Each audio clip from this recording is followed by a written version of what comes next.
हाय, नमस्कार. मी सोनाली. मी माझ्या नवीन यूट्यूब चॅनलमध्ये तुमच्या सगळ्यांचं मनापासून खूप खूप स्वागत करते. आजचा दिवस तुम्हाला खूप छान जावो हीच देवाचरणी प्रार्थना. आज मला जायचं होतं लिंगटांगवाडी या गावाला. म्हणजे आमच्या इथं जवळच ते गाव आहे. तिथं माझी मावस बहीण राहते. तिच्या मुलीची हळद होती, त्यासाठी आम्हाला लवकर तिच्या इथे जायचं होतं. तर त्यासाठी मग मी लवकर उठले आणि रेडी होत आहे. तर मग मला तिच्या इथे स्वयंपाक म्हणजे तिथे बाया वगैरे असतातच स्वयंपाकासाठी. पण मग मला लवकर जायचं होतं तिच्या घरी. हळद वगैरे दळायचा कार्यक्रम पण असतो आमच्याकडे. जात्यावरती हळद दळतात. तर त्यासाठी मग मी लवकर उठले आणि तयार होत होते.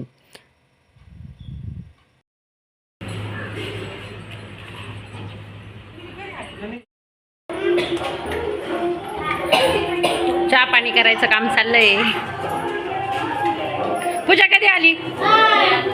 आणि देवा हा पूजाचा पण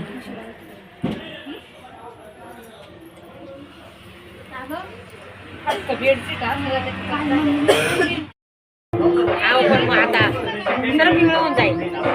पुढे आणले का नवीन का लागत तीच चालू नवं का लागत आणले पण ती चालू नवीन चादर आणायला ना पाट्या पाट्याची गेलच राहते ना लागतात हे लोक नाही सरी ये मी बाहेर बसाय टाकलं होतं.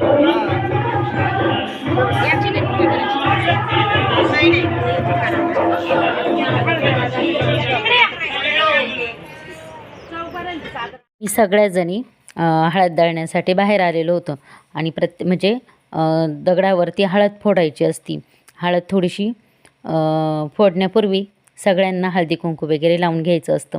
तर ते आम्ही 5 जणींनी हळदी कुंकू वगैरे लावून घेतलं. आणि आता दगडांवरती आम्ही सगळ्याजणी हळकुंड जे असतात ते बारीक बारीक करतो आहे. आणि हळकुंड हे दगडावरती फोडल्यानंतर ते खलबत्त्यामध्ये कुटून पण घ्यायचे असतात. तर मग ते आम्ही आधी दगडावरती फोडून घेणार आणि ते जे खलबत्ता असतो त्यावरती कुटून घ्यायचं.